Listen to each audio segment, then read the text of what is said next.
जय हिंद दोस्तों। कहा जाता है कि जो तुगलक वंश था इसने अपने शासनकाल में एक अहम भूमिका निभाई। अहम भूमिका किस प्रकार निभाई हमें अलग अलग रूपों में इसमें देखने को मिलता है। कहा जाता है कि इसने जो शासन किया है 1320 से लेकर 1414 तक इसका शासनकाल रहा है। जो इसके पहले शासनकाल रहा उसमें अलाउद्दीन खिजली था ना, जो खिजली वंश था उसने सबसे ज़्यादा अहम भूमिका निभाई। लेकिन इसके बाद हमें देखने को मिलता है जो तुगलक वंश था उसने किसानों के प्रति आत्मसमर्पण होकर शासन किया है। कहा जाता है कि इसने जो संक्रमण काल था उस समय पे जो अकाल पड़ता था उसमें सबसे ज़्यादा तुगलक वंश ने ही अपना योगदान दिया तथा इसने साम्राज्यवाद का विस्तार का तो नींव रखी। अलाउद्दीन के बाद कहा जाता है कि तुगलक वंश ने भी अपने साम्राज्यवाद की नींव रखी तथा इसने भी अपना साम्राज्यवाद बढ़ाने का बहुत पूर्ण प्रयास किया।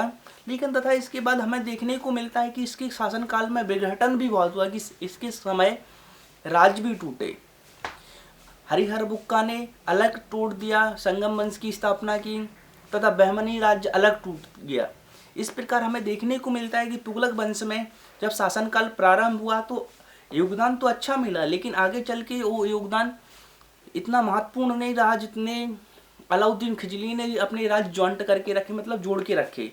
तथा इसने जो खिजली वंश में सहिष्णु की स्थिति देखने को मिलती है कि इसने सब धर्मों को लेके चलाया, चाहे हिंदू हो चाहे मुस्लिम हो। इसने कट्टरपंथी का भी साथ दिया, लेकिन इसने सहिष्णु का भी अपना अहम भूमिका निभाई। सबसे पहले हमें तुगलक वंश में गियासुद्दीन तुगलक के बारे में पढ़ने को मिलता है। कहा जाता है कि इसका 1320 से लेकर 1325 तक शासनकाल रहा। इसने मात्र 5 साल तक ही शासन किया। कहा जाता है कि इसने गाजी की उपाधि धारण की तथा गाजी मलिक के नाम से ही इसने शासन प्रारंभ किया। कहा जाता है कि इसने जो खिजली वंश के शासक खुसरो था उसकी हत्या कर देता है तथा गियासुद्दीन शासक बन जाता है। तथा इसने कहा गया है कि जो नहर व्यवस्था थी सबसे पहले गियासुद्दीन तुगलक ने ही प्रारंभ की तथा किसानों के लिए हमेशा आत्मप्रिय रहा है, किसानों का चाहने वाला रहा है। तो इसीलिए इसने नहर प्रणाली प्रारंभ की। जैसे ही नहर प्रणाली प्रारंभ की तो इसे ही नहरों का जन्मदाता तथा पिता कहा गया गियासुद्दीन तुगलक को। लेकिन सबसे ज़्यादा नहर व्यवस्था फिरोज शाह तुगलक के समय प्रारंभ हुई। इसने फिरोज शाह तुगलक था उसने सबसे ज़्यादा नहर का विस्तार बाद बनाया। इसने जो सबसे पहला अपना आक्रमण किया वो जौना खान के नेतृत्व में तेलंगाना को किया, जो तेलंगाना राज्य उस पर किया। और तथा इसके जब यह जीत गया तो इसने ही सुल्तान की उपाधि धारण की। कहा गया कि जो मोहम्मद बिन तुगलक था वो भी यह जौना खान के नेतृत्व में ही युद्ध किया और तेलंगाना को जीतने में अहम भूमिका निभाई। लेकिन जो गियासुद्दीन तुगलक था इसने बंगाल पे स्वयं ही आक्रमण किया, अपनी सेना लेकर उसका नेतृत्व इसने खुद किया। इसका एक महत्वपूर्ण बोले तो इसने जो बंगाल था उसको कई बार इसके हाथ से गया और कई बार इसने बंगाल को जीता। इसी के समय कहा गया कि निजामुद्दीन औलिया जो थे वो हमारे मुस्लिम भाइयों के एक अहम गुरु थे उस समय के। तो जब ये बंगाल विजय करके आ रहा था तो बंगाल में इसको कहा गया कि इसको धन नहीं मिला। जब बंगाल जीत तो गया लेकिन वहाँ पे कुछ इसको ज़्यादा लाभ नहीं हुआ और जो उसके साथ सेना गई थी उसने भी इसका साथ धीरे धीरे कम कर दिया था। जब निजामुद्दीन औलिया के पास एक संदेश भेजता है, लिखता है कि जो दान में दी गई भूमि है उसका आप हिसाब रखें, तो निजामुद्दीन औलिया इसके प्रतिपक्ष में एक संदेश लिखते हैं, प्रतिपक्ष में एक संदेश भेजते हैं कि हुजूर अभी दिल्ली दूर है। तो कहा जाता है कि यूपी के पास एक अफगिस्तानपुर करके एक गांव था, यूपी के पास दिल्ली के पास पहुंचता है तो गियासुद्दीन तुगलक द्वारा वहां पे एक लकड़ी का महल तैयार किया गया। गियासुद्दीन ने एक पत्र मोहम्मद बिन तुगलक को भेजा कि मैं वहाँ पर रुकूंगा, कहाँ पर अफगानिस्तानपुर में मैं रुकूंगा, आप मेरे लिए एक महल बनवाए। तो मोहम्मद बिन तुगलक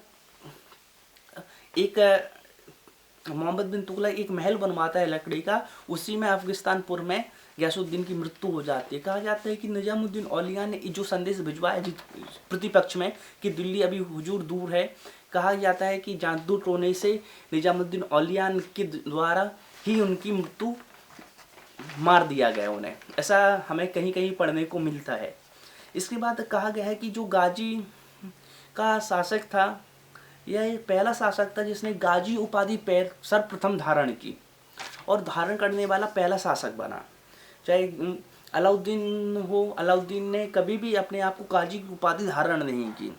कहा गया है कि इसके समय पे मंगोलों ने 29 बार आक्रमण किया, 29 बार मंगोलों ने आक्रमण किया, लेकिन इसकी प्रतिपक्ष में यह उनको जवाब नहीं दे पाया तथा इसका अंतिम अभियान कहा गया कि बंगाल ही रहा। इसके बाद यह जीत नहीं पाया, बंगाल से लौट रहा था तो वो मृत्यु को प्राप्त हो जाता है। जो घोड़े दागने की तथा हुलिया, जो सैनिकों का हुलिया विस्तार रूपी था कि एक क्रम में बनाए, ये अलाउद्दीन खिलजी ने प्रारंभ किया। लेकिन सबसे अच्छी व्यवस्थित ढंग से अगर देखें तो जो गियासुद्दीन तुगलक ने के समय प्रारंभ की गई व्यवस्था है, उसका तोड़ अलाउद्दीन ने नहीं देख पाया। कहा जाता है कि अलाउद्दीन ने प्रारंभ तो किया, लेकिन सबसे अच्छे व्यवस्थित गियासुद्दीन तुगलक ने ही व्यवस्थित रूप से उसको ढाला। और गियासुद्दीन तुगलक ने कहा जाता है कि बहुत सारे एक प्रणाली भी प्रारंभ की, उसमें डाक प्रणाली सबसे पहले हमें देखने को मिलती है कि अलाउद्दीन ने डाक प्रणाली प्रारंभ तो की, लेकिन विस्तारवादी तथा एक अहम भूमिका गियासुद्दीन तुगलक ने ही दी। कहा जाता है कि जो सबसे प्रमुख पद था तो डाक विभाग का था, जिसे बरीद-ए-मुवालिक कहा जाता है, बरीद-ए-मुवालिक के नाम से जाना जाता है। जैसे अलाउद्दीन के समय पे अगर हम पढ़ने को बैठते हैं तो अलाउद्दीन के समय सैनिकों का तथा उनके मंत्रिमंडल का था, इस समय डाक प्रभारी का पद सबसे अहम देखने को हमें मिलता है। तथा इसने आपदा के प्रारंभ, जब आपदा आ जाती थी तो किसानों के लिए टैक्स में छूट देना भी गियासुद्दीन तुगलक ने ही प्रारंभ किया तथा इसीलिए इसको विष्णु के नाम से हम लोग देखते हैं।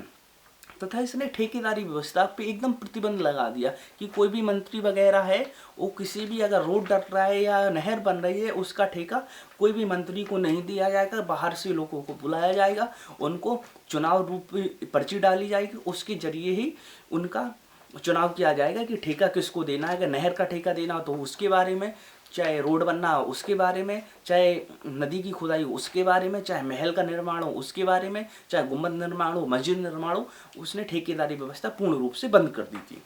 कहा जाता है कि गियासुद्दीन ने जो अमीरों को भूमि अलाउद्दीन के समय ले ली गई थी, अमीरों से भूमि जो ले ली गई थी गियासुद्दीन तुगलक ने, वह सब भूमि अमीरों को फिर से वापस कर दी। कहा जाता है कि अमीर जो रोमन सभ्यता थी, रोमन सभ्यता में तुगलकाबाद नामक एक नगर बसाया दिल्ली के समीप, और कहा जाता है कि जो तुगलकाबाद नगर बसाया वह दिल्ली की पहाड़ियों पर स्थित था।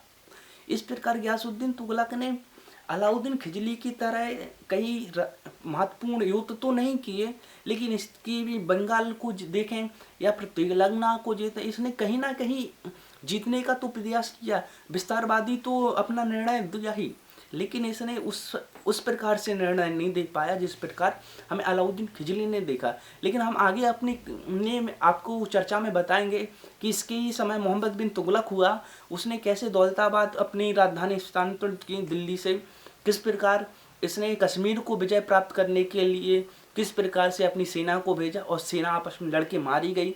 आपको महत्वपूर्ण चर्चाओं में हम आपके साथ शेयर करते रहेंगे। जय हिंद दोस्तों।